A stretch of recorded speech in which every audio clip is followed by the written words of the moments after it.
to be a yoga teacher, you need to have a body. And what do I mean by that?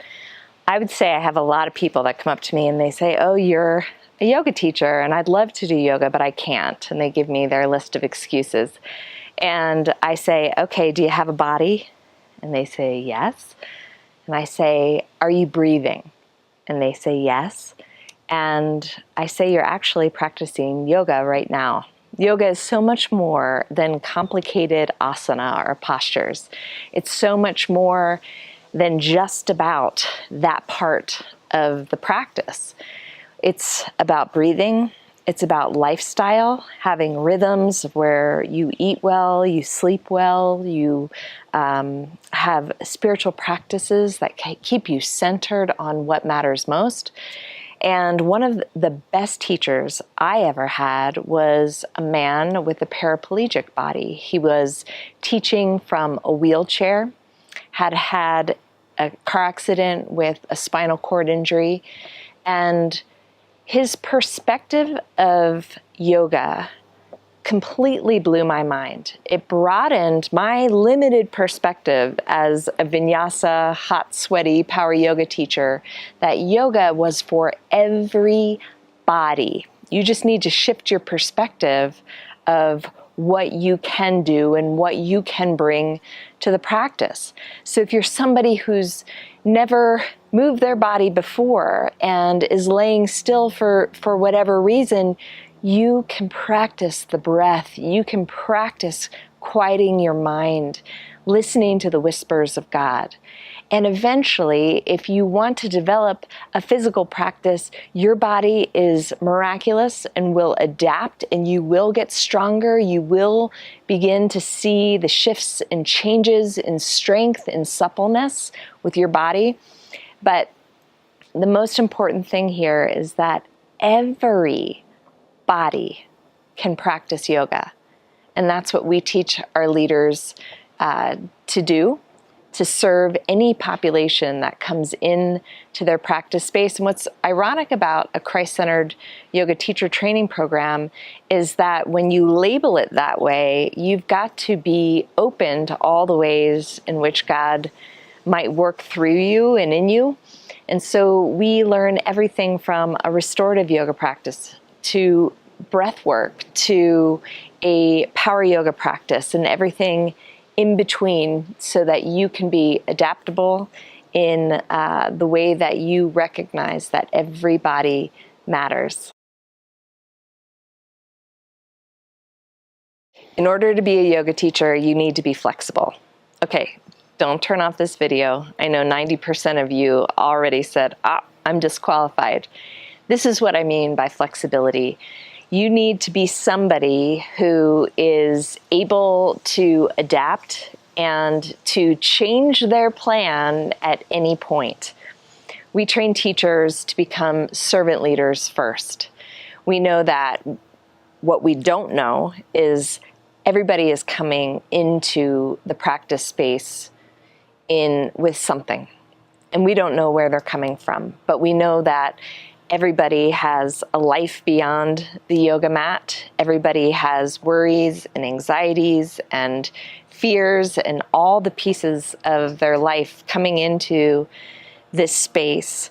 So being flexible is sometimes throwing out the plan that you once had and simply being present and practicing presence with your students so that you can honor them and their bodies. What I try to do in this idea of flexibility is to train my students to become self-advocates. I'm not in their body. I don't know what it feels like to lunge in their body on a certain day. And so when we teach our students to also become flexible self-advocates, then we can say, bring what you can to the practice today. For some people, it's 10%. They might be in the process of grieving in their life, and just being a part of community, of people breathing and hearing the word of God, or just becoming inspired by one another's presence is enough. Maybe they lay in the fetal position the whole class. On the other end of that is somebody who is starting to become more flexible, become able to practice certain shapes. And we want to encourage them to step into that new edge of growth. But being flexible has nothing to do with your hamstrings. It has everything to do with how you approach getting to teach from a spirit of service and a spirit of putting people first.